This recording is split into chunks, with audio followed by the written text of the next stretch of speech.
In today's class, we will be studying about second normal form or NF. So, we have a set of rules to be followed for to the first rule is table should be in one NF. So, I told you in the previous video, it's one NF is nothing but this it should have single and should have single values.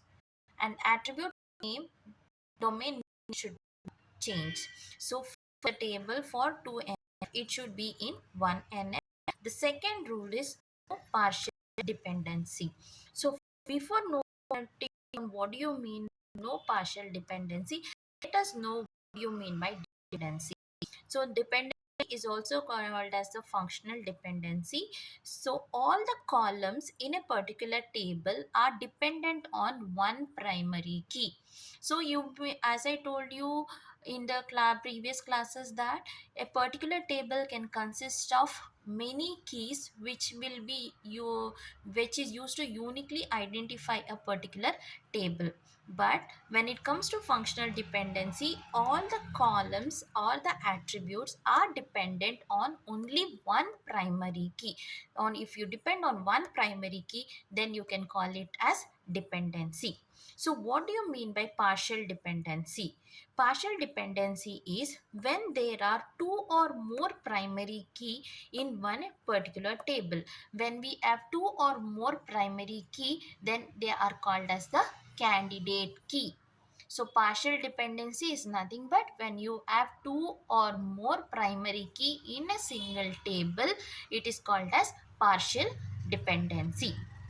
So any attribute depends only on a part of the candidate key, then we are going to call it as that particular table is in 2NF. So let us consider an example for 2NF. So here we have three particular tables: student table, subject table and score table. So in student table, student ID, student name and address the attributes, and student ID is the primary key for the student table. For the subject, we have subject ID and subject.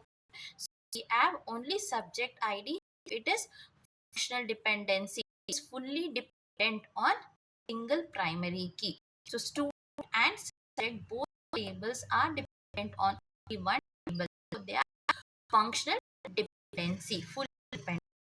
But when it comes to third table, we have score ID, student ID, subject ID, marks and teacher name. So we have three primary keys in this table. So I told you, when you have more than primary key in a particular table, it is called as candidate.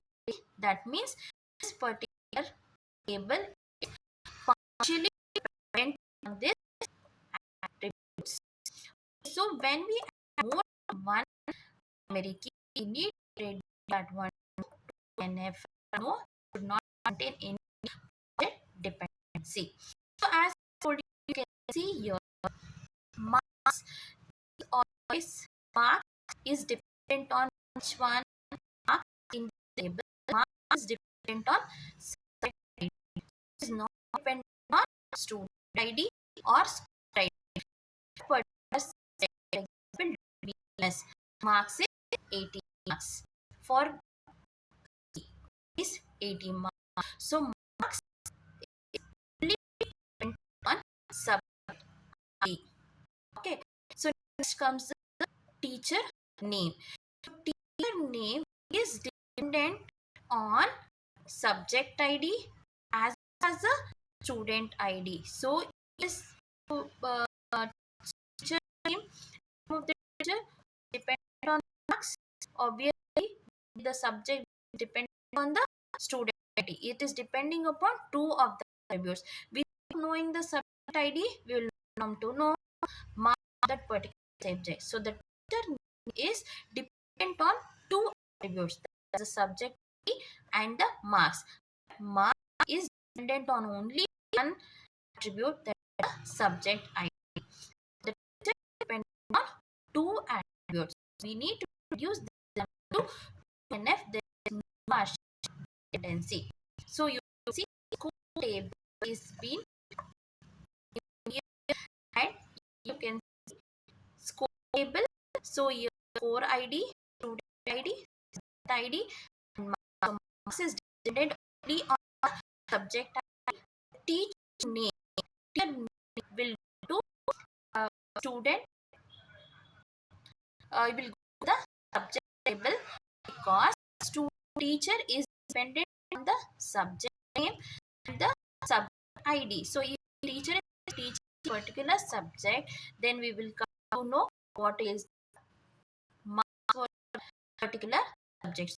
Now the teacher is dependent only on the subject. Here marks is dependent only on the subject ID. So here we have read this particular table in DBMS where only one attribute or only one column, all the attributes are dependent on only one key.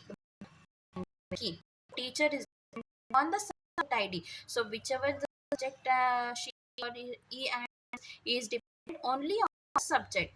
The marks is dependent only on subject ID.